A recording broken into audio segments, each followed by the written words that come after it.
Welcome to the New York State Halls of Fame podcast. I'm Jeff Cohen, along with Leonard Aberman, and the director of the New York State Baseball, the New York State Hockey, the New York State Basketball Hall of Fame, Rennie LaRue. Tonight's guest is a 1980 gold medal winning hockey player from the Miracle Team, and his name is Steve Janaszak, and he will tell you that his gold medal was meeting his wife during while while playing luckiest, in the still, Olympics. still the luckiest guy on that team, no doubt. Exactly, and if you watched the documentary "Miracle: The Boys of 1980" on Netflix, it is such a great documentary, and Steve plays a major part in it. Welcome to the New York State's Hall of Fame podcast, Steve Janaszak. Welcome, Steve. Welcome, Steve. Thank you, gentlemen. I very much appreciate the invitation. Randy, why don't you start us off? Steve, I'm a romantic at heart. Tell us the story how you met your wife and how it took off. Well, we were at the Olympics a little bit early because we played the Russians in Madison Square Garden a couple of weeks before the games, and I think we might have been the only Americans in the Olympic Village at the time. A bunch of us went in to see a movie one night, and this interpreter comes running down the aisle and told us that we couldn't unstack the chairs that were against this temporary wall. You know, a bunch of hockey players, right? You have to have a chair to sit in, a chair to kick up your feet on, a chair for your jacket, and we got to talking and saw each other a lot over the course of the next couple of weeks. And one thing led to another, and I proposed later on that summer. We were married a little over a year later. Very nice. Wow. They called you Janny in the documentary. Yes. Yes. Now, and everybody talked in the documentary about how they, their beginnings, their hockey beginnings, their freezing over tennis courts and there's a lot of people putting water and freezing it and making their own hockey rinks. Well, how did you? I grew up how'd in that happen to Minnesota you? and grew up in Minnesota, and within walking distance of my house are probably half a dozen places I can go and skate. As a kid, my father froze the end of the driveway. We would thaw out the water line to the backyard and flood a little bit of the driveway, and that was where we learned to skate. And then about 4 blocks away, there was a middle school that I could walk down to. They had a couple of outdoor hockey rinks. A friend of mine's dad had a small rink in his backyard. So, I mean, just anywhere you wanted to go, or a couple of ponds within walking distance. The lake, White Bear Lake itself, was about a mile up the road, and that was always amazing when it froze before you got any snow, and you could just skate forever. Steve, what was it about hockey that was, that you drifted towards? Why hockey? Well, my father had played high school hockey, and as I understood it, he had received an invitation to go to the University of Denver and ended up going into the Navy instead. But so it was something that I wanted to do because my father had done it, and started out as a center. I was a fifth line center on a team that played 3 lines. And so what you do as a fifth line center, you sit in the snowbank and freeze for most of the game. And with a goaltender that liked to chew bubble gum, he would blow bubbles and they would pop on the mask and they'd freeze. And he got angry at that and left, decided to quit.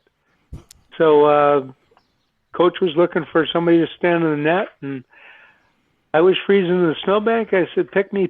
And one thing led to another, and next thing you know, they're strapping all that equipment on. And funny story, my first game, I'm standing there in the net, no idea what to do, and a guy's got a puck right in front of me, passes over to a guy to my left. Guy's got nothing but net to shoot at, and I figured, I might as well fall down and make this look good. I fell down. He slid the puck into my body. I covered it up, and there were a couple of parents standing behind the net, and they started cheering. I smiled. I said, "Wow, I could like this." So a bunch of years later, we're playing at the University of Minnesota on our way to the NCAA championship in 1979, and I'm standing in the net. Guy's got the puck right in front of me. Passes over to the guy. This time on my right, he's got nothing but net, and I figured I'm bigger now. I'll just dive across. I dove across. He tried to put it through the roof of the net. It hit me in the belly, and I fell on it. And the place we were at home, and the place just exploded. And I just started laughing. And Billy Baker, who also played on the Olympic team, was our captain in 1979, was one of my defensemen. He came over and said, "What are you laughing at?" There's a face-off. You wouldn't understand. So, it's, again, luckiest guy in the world, right? Find a position that in the day nobody really wanted to play, and one thing led to another, and it all worked out.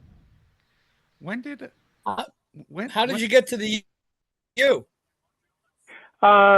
Was playing high school hockey in Minnesota, and Herb Brooks had come in probably about 4 years before I was graduating, and he decided he was going to put together a team of all Minnesotans. So he recruited hard in the state, and came to talk to my parents. My parents had gone to the same high school as Herbie, so they all grew up on the east side of St. Paul.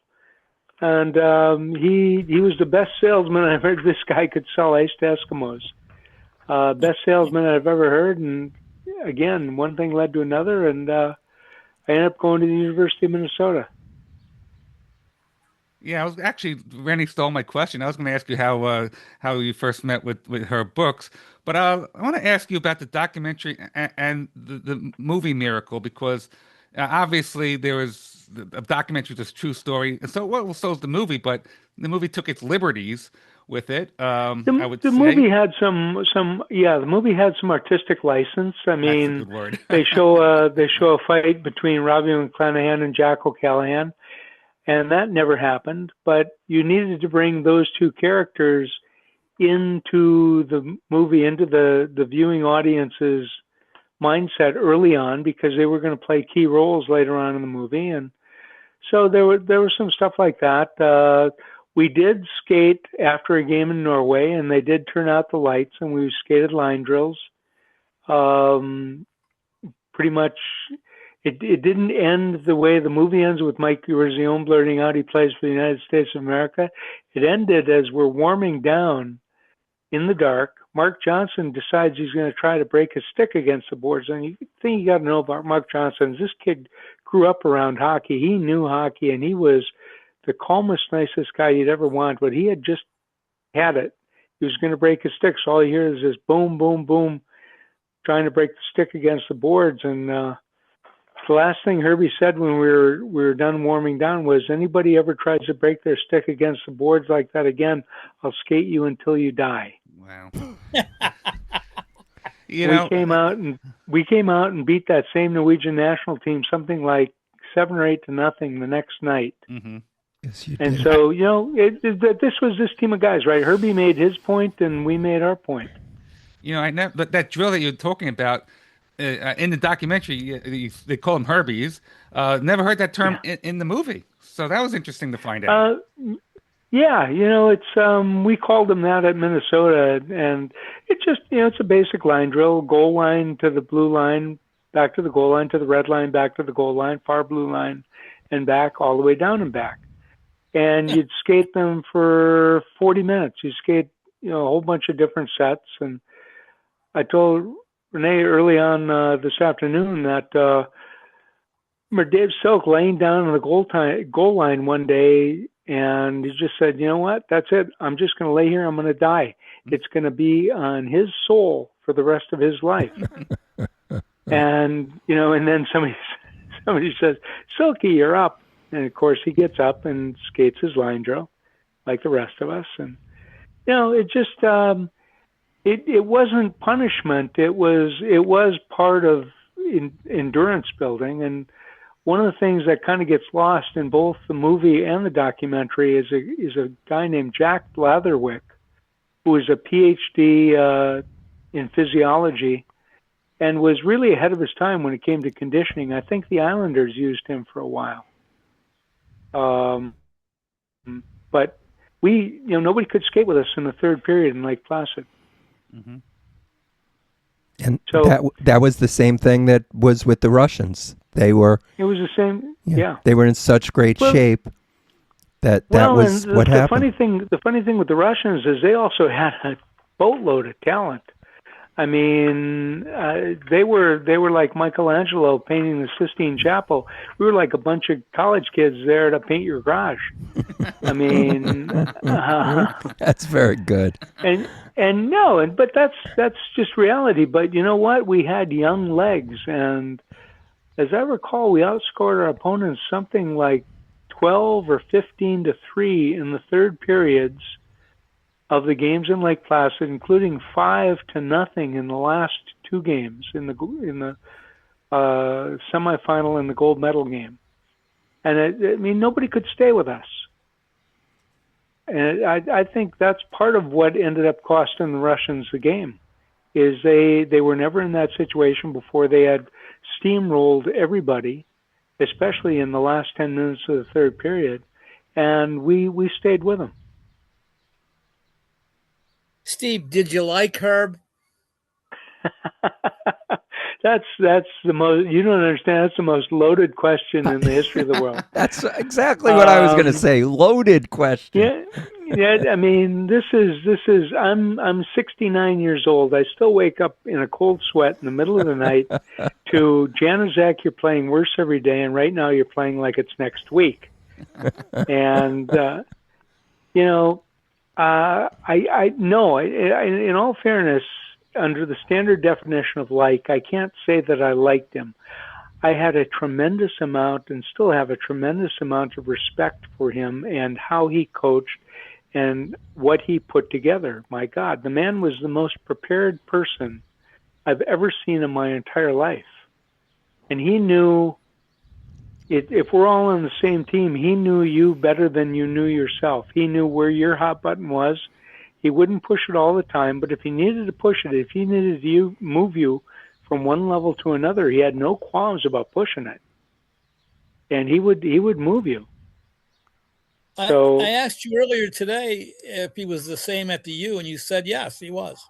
Yeah, he was the same, and that was one of the curious things, is watching the guys that didn't play for him. See, Billy Baker and Phil Verkota and myself had played for him for 4 years at Minnesota. So this was our fifth year. Had a bunch of other guys that played for him for 1 or 2 years in Minnesota, and then you had guys like Kenny Morrow and Mark Wells and the guys from BU. That had never really encountered that kind of coaching before, and is interesting to watch them react to it, because we had kind of learned to live with the bluster and live with the beatings, as it were, and you just knew at the end of the day it was all for a good reason. But Steve, that's a psychology.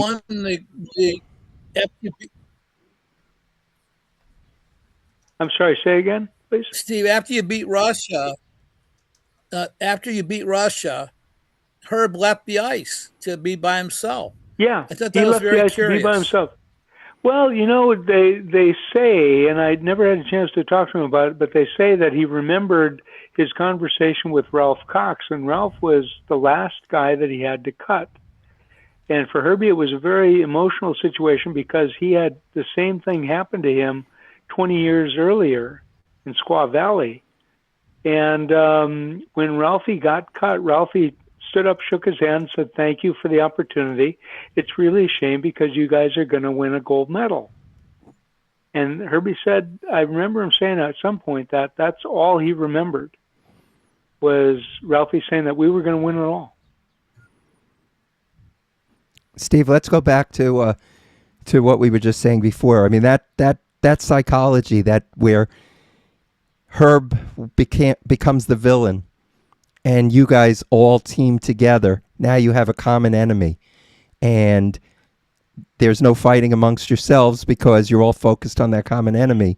And he was an insane genius because He really he was. knew And very well what he was doing. Yes. I think that's what made the Disney movie so successful is they realized that in a sense this was Herb's experiment. He was the mad scientist and we were his laboratory rats. And it sounds harsh to put it that way, but the reality is that he changed the whole training program around for U.S. national teams in 1980. And in fact, the events of 1980 changed the whole dynamics of television compensation because the networks finally realized that you could put a lot of people in front of TVs if you had the right sporting event. Sure. So, that I don't think you could do Lake Placid again, this sleepy little town in the Adirondacks, hosting such a major event. But it was beautiful. It was the perfect event at the perfect time. That's the perfect segue to my question because I was going to ask you, Lake Placid being, like you said, a little tiny town, and the world is coming to this place in upstate New York. How are the accommodations? How did that work? I mean, there can't be a lot of hotels in that area. I mean, you must have been really spread out. So tell us, did you No, have a roommate? they were spread out. Did you have a roommate? Well, we were living in what was built to be a minimum security prison Really? on the outskirts of town, and so we were in. Actually, the whole bunch of players were actually in what they were going to use to be prison cells, and we were in quads out on the yard. So it's like a mobile home with 4 bedrooms.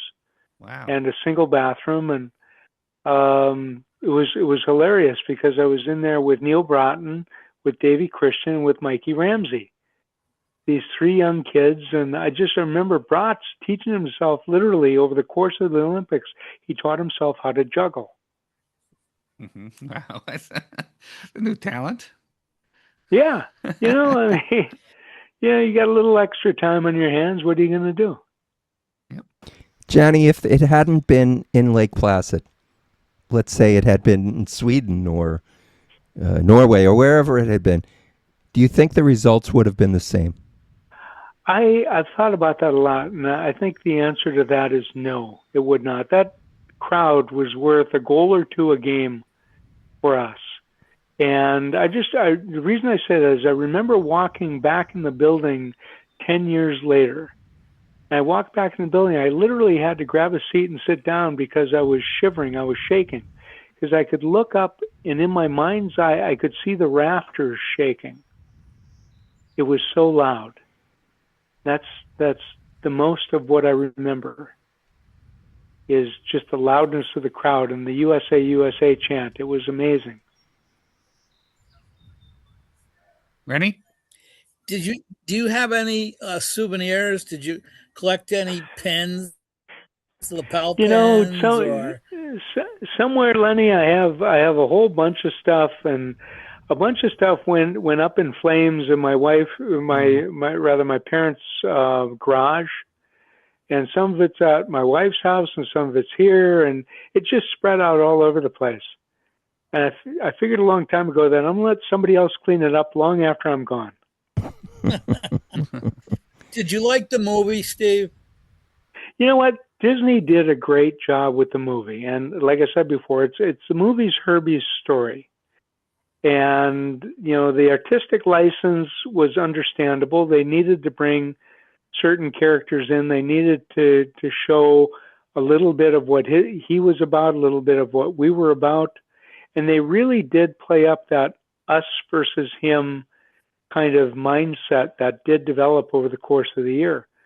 All in all, I thought it was a great movie, and my I guess my evidence for it is still the little kids who were years and years away from being born now watch that and draw a great inspiration from it. Yeah. Steve, the documentary showed the team as being so close. It was you guys were it was over 40 years ago, and you guys are just like brothers today. It kind of reminds me of the '69 Mets because they were a close team as Yes. well. I mean, tell us about how that dynamic is. Well, it's interesting because obviously you put 20 people together, you're going to have 20 different personalities. And I think just like the Mets, and it's interesting to use that because I was going to use that as one of my examples, the success, right, is a major part of the bonding factor. And otherwise, you think about it, you go through all of this grief, you go through, all of the wins and losses and getting the heck beat out of you, week after week to week. And then if you don't come away with the ultimate victory, it kind of is a lot of that's for nothing. Even though it's not, even though it makes you a better player, a better person, the fact that you didn't end up with the ultimate prize, you lose something, I think, in the personal dynamics. Now there's a lifelong bond among these 20 guys, and between Billy Baker, Phil Vakota, Davey Silk, OC, Mark Wells, Kenny. I mean, everybody went different directions, but I'd put my life on the line for any one of them. Greatest group of people and greatest group of winners I've ever been associated with. I mean, I don't care what we're playing. I'd take this group of guys playing tiddlywinks. It wouldn't matter. They would end up kicking your ass. Steve, the Olympics do something very interesting because, and follow me here, there are events in the Olympics that if I said to you, if it was a Saturday, and I said to you, oh, I'm going to sit and watch speed skating, or I'm going to watch curling, or something like that, you would say, yeah, okay, you enjoy that because I'm not watching it. But the Olympics, those events become, like everybody becomes interested in them. And where I'm going with this is, in the documentary, they talked about hockey, which was still a niche sport. It didn't, there were people that loved it in the country, but it wasn't one of the major sports like basketball or baseball or football. And now you have this hockey team that wins the gold medal. You obviously you defeat the Russians, you go on, you win the gold medal. Were you amazed by the country's reaction to that and to a hockey game, that if you asked people to name players on a hockey team in their state, in their city at that time, they probably couldn't do it. And yet they were amazed by you guys. But how did you guys feel about that? Like, when did it hit you? And I know it's a long-winded way of asking. When did it hit you, the country's reaction? Well, I think it's still hitting me, and we're 46 years later. I mean, I don't know that I've still fully comprehended the impact, and I appreciate it much more today than I did 20 years ago. But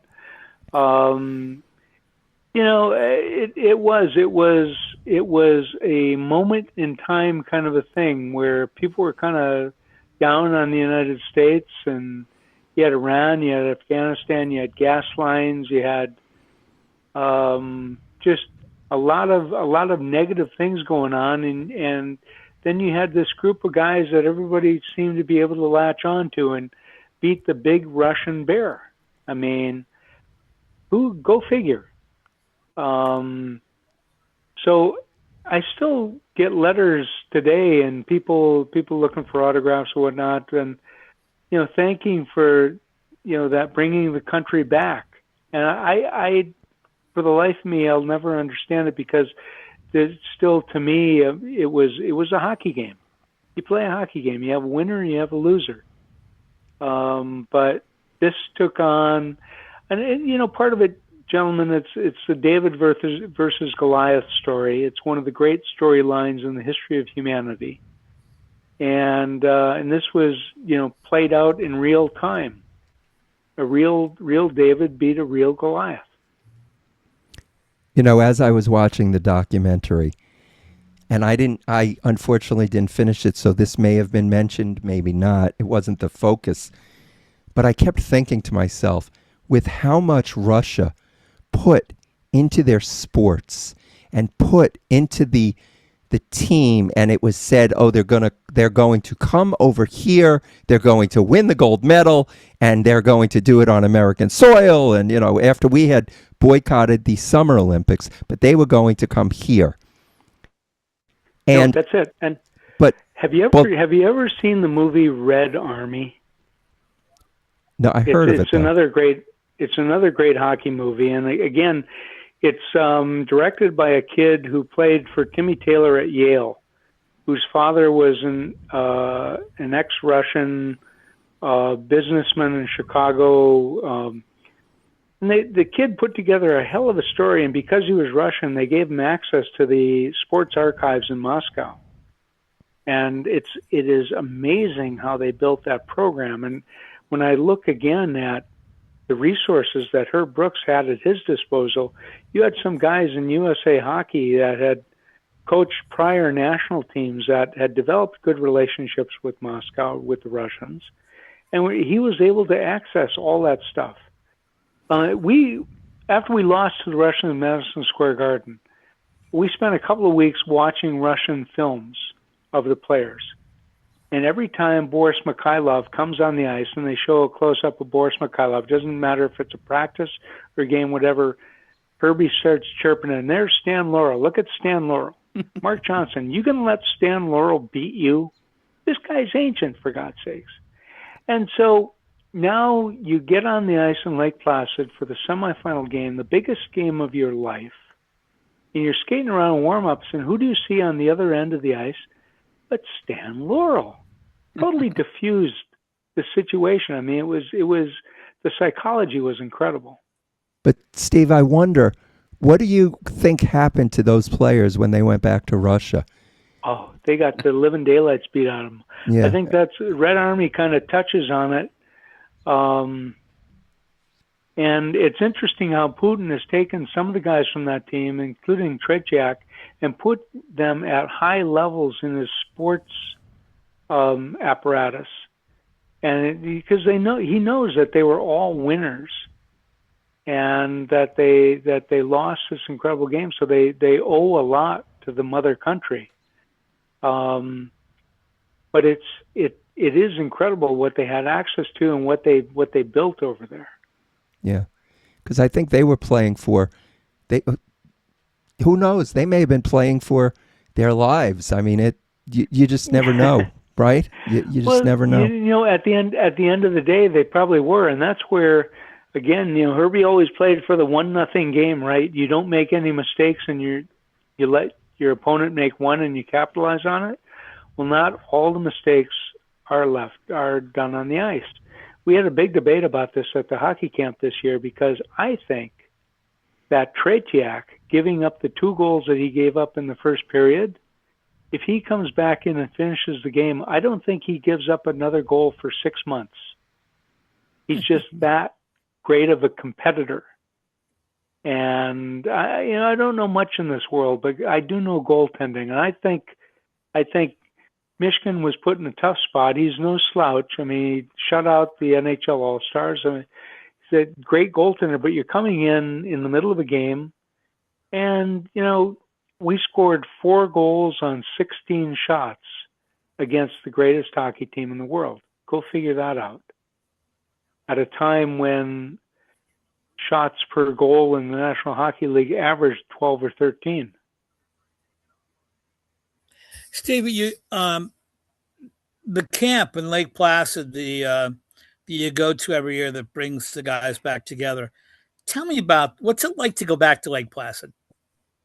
It's first of all, it's an amazing place. I mean, I have a special affinity for it, of course, because that's where I met my wife. But if I could bring you guys back to the night that we beat the Russians, And you go out now, go out on the main street, and people are standing along Main Street chanting USA, USA. There's light snow falling. You've got Mirror Lake in the background. And it's like a scene out of a snow globe somewhere. Now you go back to that environment, and remember driving back up this year. I mean, 46 years later, driving back up with my wife to the spot that we met. We have Mother's Day coming up, the following weekend. And it's like, oh my God, this is, who would have thought in a million years be coming back to this place, and with all of the good feelings about it, all of the leftover great thoughts. It's really, really special.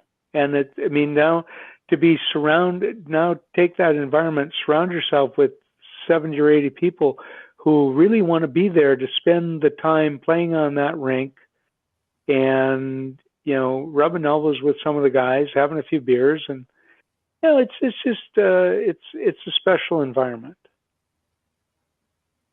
That's 10 years old, isn't it? The fantasy camp? Yeah, this year was the 10th anniversary. We missed 1 year due to COVID, but 10 years. Is the age we're coming back for an 11th year next year, and it's like, who in the hell would have thought that we'd be doing this now a decade into it? Are they all our age? Are they all in their 60s and 70s? Yeah, we run. The youngest was like 28 or 29. There were a couple of those kids there. One was a young lady who was a really, really good player, who unfortunately Johnny Harrington had turned down at where he was coaching in St. Cloud in Minnesota. She brought his rejection letter to the camp and had him re-sign it. and he, to his credit, he said, "Hey, I made a mistake, Natasha. I made a mistake.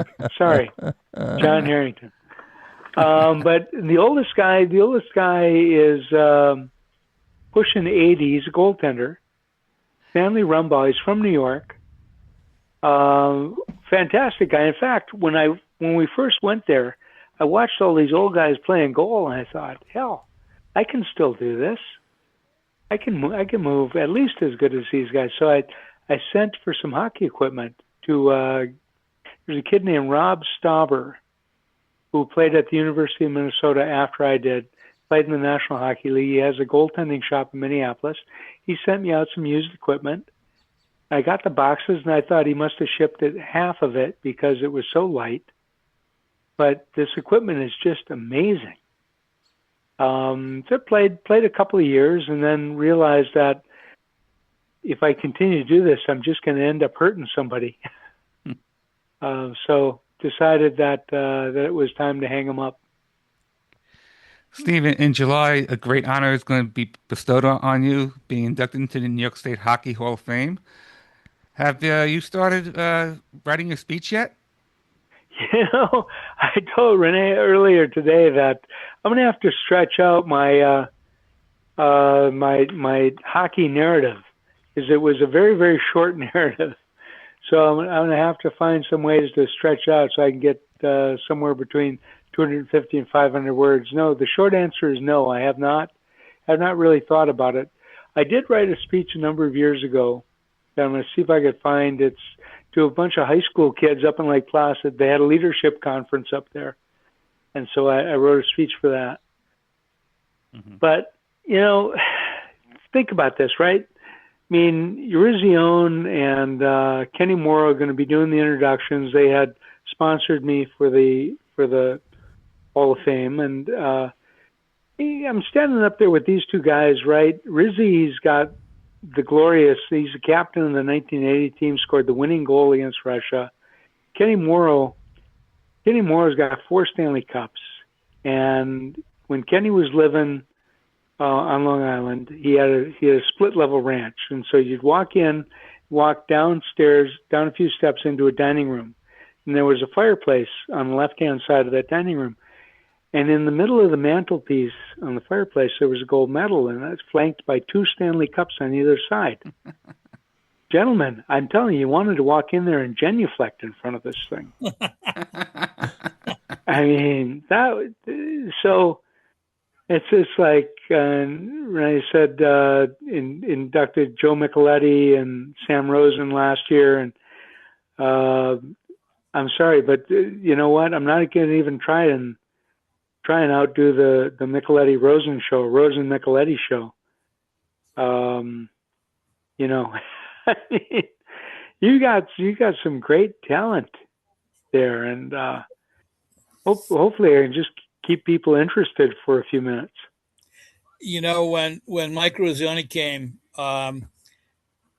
he, he really enjoyed it, and he told some really funny stories in his acceptance speech.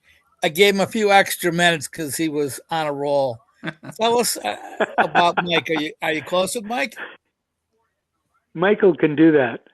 Michael can do that. You know what? I heard one of Mike's first speeches after Lake Placid when he started doing the speaking engagement tour, and it was horrible. And he just kept on at it, kept at it, and got better and better and better. And here he is doing the eulogy at Herbie's funeral in St. Paul, and there was nothing written. Part of it, you could tell part of it was from some of his kind of stock speeches that he gives. But other than that, he just was off the cuff, and he's got the Boston Italian gift of gab. God bless him. That the Polish American kids from White Bear Lake just don't have that. So back to Herb for a minute. You won a national NCAA championship as a goalie playing for him at the U. Did you know you were going to make the team when you tried out? No, I didn't. Actually, I actually won 2 championships with him. One in 1976 as well. I was the 3rd goaltender on that team. And Herbie went from Detroit in 1979 when we won the NCAA, went to coach the U.S. national team over in Moscow at the World Championships. He took some of the guys from our University of Minnesota team with him, and did not take me as a goaltender. I think the goaltenders for that team were already set. And I remember reading a newspaper article. I was in front of Bierman Field Athletic Building on the University of Minnesota campus before working out one day, and this is the summer of 1980. And reading, there was a columnist that wrote for the Minneapolis paper. His name was Sid Hartman. Reading Sid Hartman's column and interviewing Herbie about 1980, about being the Olympic coach, and basically asked Herbie, what's it going to take to win in 1980 at the Olympics in Lake Placid? And Herbie said, well, bottom line is we're going to need some real good goaltending. And I'm smiling ear to ear. Was most valuable player of the 1979 team, most valuable player of the 1979 championship. And the next line that I read was, it's classic Herb Brooks. And because Jimmy Craig had played for him over in Moscow in 79. He said, and this kid, Jim Craig, is one hell of a goaltender. Wow, this is going to be tougher than I thought. Herbie threw me under the bus already in the summer. So, but to his credit, guys, I got to tell you that when he was cutting guys, and he cut Jackie Hughes and he cut Ralphie Cox, and somewhere I was there in the mix, he called me in and we sat down, and he said, listen, you can go to Lake Placid if you want, but understand if you go that you're probably not going to play. And I said, Herb, of course it's the Olympics. Of course I'm going to go. And he looked at me, looked very serious. He said, understand that you're probably not going to play. And I said, yeah, that's fine. I get it. I'll be ready. And his last words to me, we got up and shook hands, and his last words to me as a player were don't screw it up. So, I think it was Buzzy Schneider always said that, Herbie pat you on the back with one hand, and you always knew he had a knife in the other hand. But to his credit, the knife was never at your back. The knife was right there up front underneath your chin. When I see the movie, my heart goes out to Ralph Cox. Did you think he was going to make the team? And was there a sense in the room that anybody could be cut? Ralphie Were people scored a surprised that goal. it was Ralph? Ralphie scored a goal on me in the 1979 semifinals in Detroit. Face-off is to my right, and Ralphie's in the shooter's position. Their center gets the draw right back to Ralphie. The puck hit me in the back of my catching glove as it was coming back out of the net. I mean, it was the fastest, quickest snapshot I've ever seen in my life.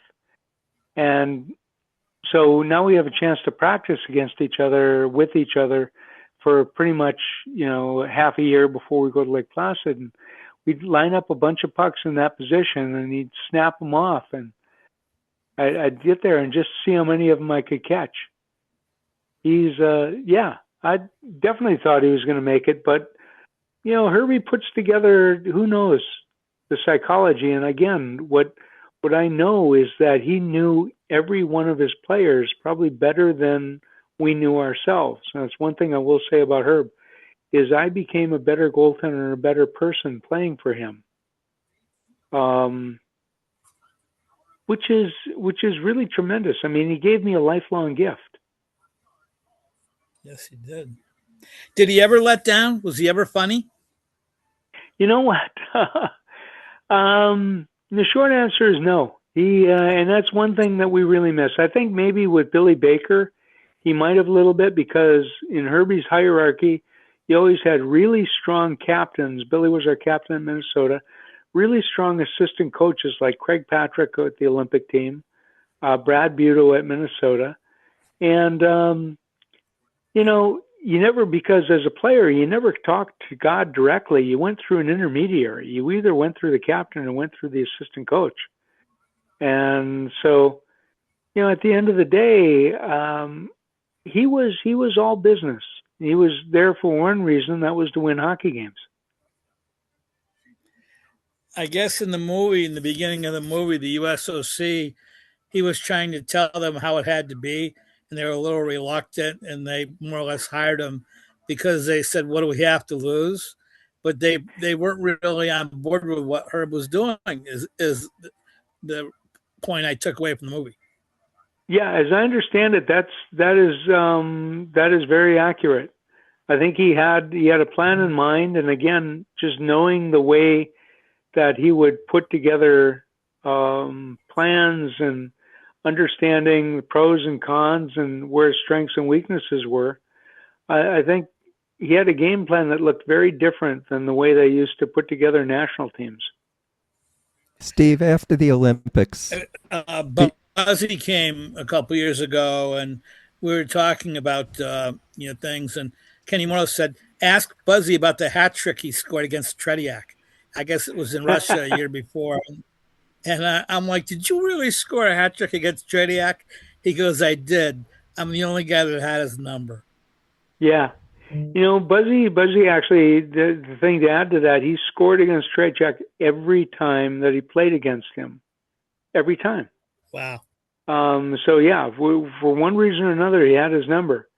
And that slap shot from just inside the blue line, I mean, that was an ugly goal. But it was classic Buzzy. I mean, just tee it up and let it fly. And it was on the net, and it just beat Tretiak. Tretiak wasn't expecting it. Did you ever meet any of the players from that team? No, they were. I mean, we would see them hanging out around the Olympic Village, but they were pretty much to themselves. Never had a chance to do that, meet them. I saw Michigan at an event in New York City a number of years ago, and basically said hello, and didn't really connect. Didn't really connect at all. So, no, I did not. Does it seem like 46 years later? Yeah. If you're asking my mind, definitely not. If you're asking my body, it seems like 146 years later. Steve, I have one. When you get back from the Olympics, obviously the one that Olympic athletes, it was always they go on the Wheaties box. That was always the. But you guys must have been besieged with offers and I don't know, book deals and whatever. I mean, does it start right away when you get back from the Olympics with the banquets and the commercials? I mean, what happens after you win a gold medal? What's the result after that? There were a lot of invitations. We had all that stuff early on. Initially, was funneled in through a guy named Art Kaminsky in New York City.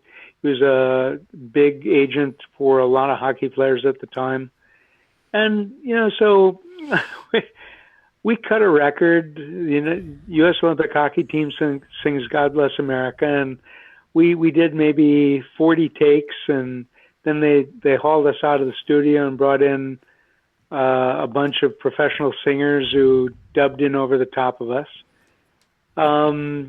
Did a commercial for Volkswagen. They put us up at the Plaza Hotel. It just there was a lot of stuff going on, a lot of make your head spin kind of stuff. And again, I think it was helpful for me because I ended up playing in Fort Worth, Texas, and then Fort Wayne, Indiana, that next year for the Fort Wayne Comets. And it just back to reality. Back to slugging it out. So back to the romantic in me. How long did it take you to propose? Did she say yes right away? Did you have a ring to give her? He gave her the medal. You know what? He gave her the gold medal, Rennie. No, I gave her a ring. It was later on that summer before training camp, and we went up to Block Island, and I proposed on the rocks in Block Island. And the good news is I didn't drop the ring in the rocks, in the water. But I remember we were, a month or so before that, we're out on the East End, Long Island, driving back to her family's house in Bayshore. And I talked about perhaps proposing. And Jackie, she turned up the radio. I don't, it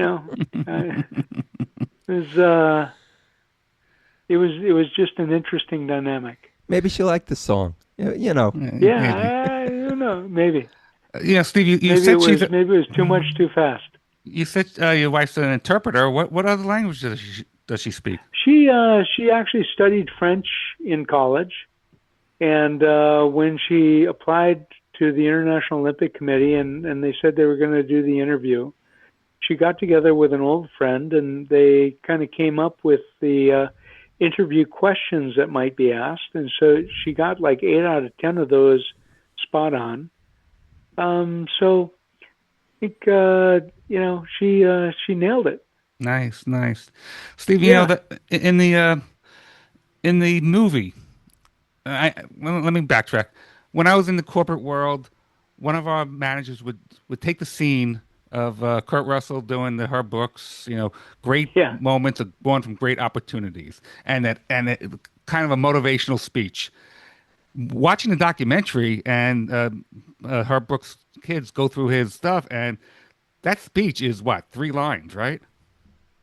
It's not long. I mean, it was pretty much. I remember sitting there thinking, "This is all destiny. This was all written in some big book long before I was born. You were born to be hockey players. You were meant to be here at this moment in time, and this moment is yours." So the best thing is that now 2 nights later he's got to give another pregame speech, and now bringing in the locker room before the Finland game, we're signing autographs for the cops. I mean, we're the greatest thing since sliced bread, right?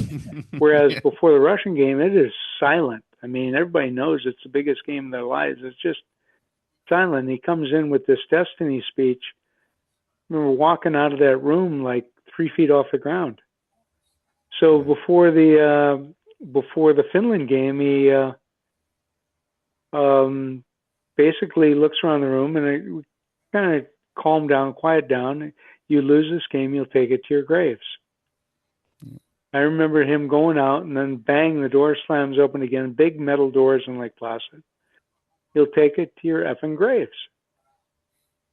And he didn't curse. Didn't need to say anything more. Again, I remember sitting there 2 days before, I'm thinking this is written some big book long before I was born, and now I'm thinking, oh my God, I'm going to be 40 years old someday, sitting in a bar, telling the guy that we were this close to 2 inches away from winning a gold medal. What a horrendous thought. Boy, Magic scored some big goals for you guys. Oh yeah, he was amazing. He is the man is a goal machine. And I'll tell you, I had a chance to play against him in college, and watching that University of Wisconsin power play and bang, bang, bang, bang, bang. When it was coming to him, it was coming at you, and you didn't know exactly where it was coming, but it was coming hard. Yeah. Yep.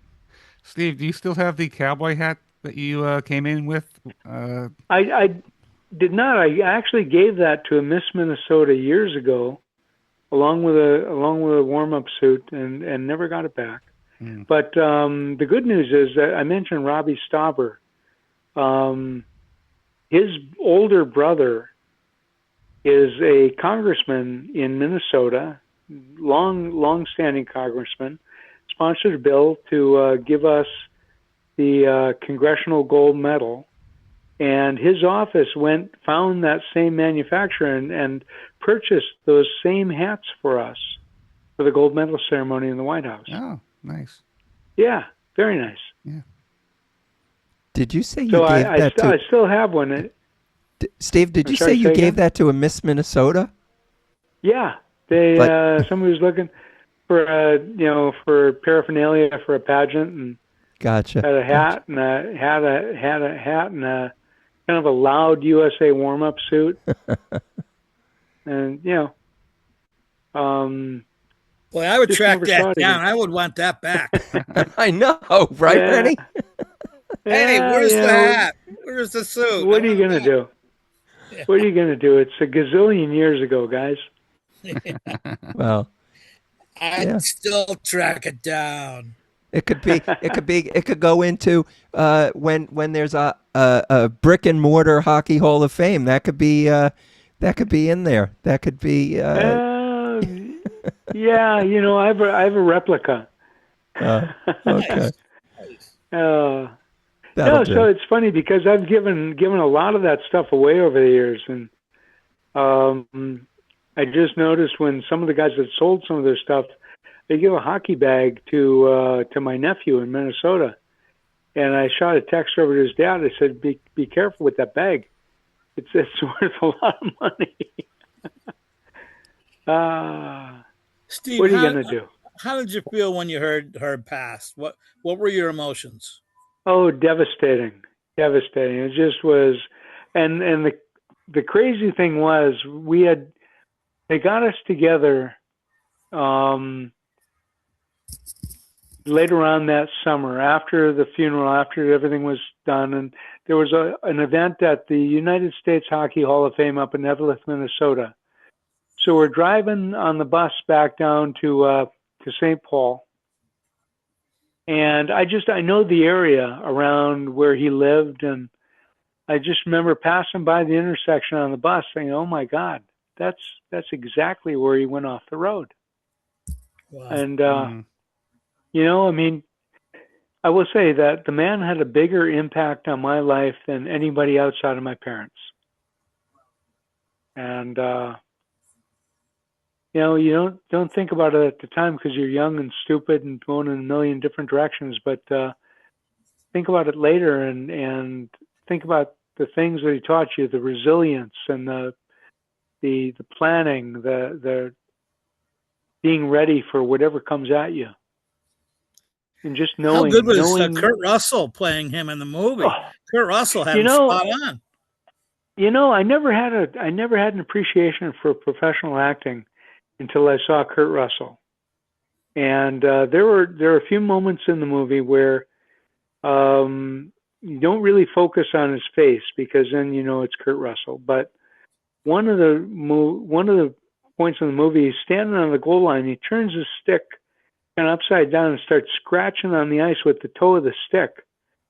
I remember seeing that and got shivers, just like, oh my God, that's Herb. or when he's eating in his kitchen and he's stabbing the air with his fork. It's like, oh my God, this guy really picked up on some of the physical nuances that Herb had all his whole life. Yeah. We did a magazine poster, and we were honoring Herb the first year.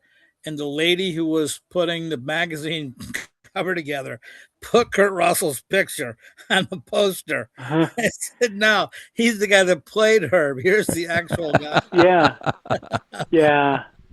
You know, it's like, who would have thought, right? I say thank God that they got a guy like Kurt Russell to do the job, because Kurt Russell really, Herbie was still alive at the time they were filming that, and he took in a lot of information from Herb. Remember going out to the premiere, and Kurt Russell kind of grabbed me and he said, "What's all this about not playing?" And I said, "Huh?" Well, his son was a goaltender, and his son had played every other game throughout an entire season. Then they went to the playoffs, and the coach played the other goaltender the whole way through the playoffs. And evidently, Kurt Russell said he had asked Herbie about that. And I'm sitting there trying to figure out if this guy is BSing me or what the deal is, you know. And he said, "Yeah." And Herb told me that your mom wrote him a letter after he didn't play you. And then, wow, okay, he really did talk to Herbie about this. So my mom had asked my father to write a letter, and my father's a hockey player. He gets the drill, right? You get one goaltender and you go with them and you stick with it and you win. And you're there to win. And we were there to win a medal. We were not there to see Steve Janaszak play. This isn't like, you know, Pee Wee baseball.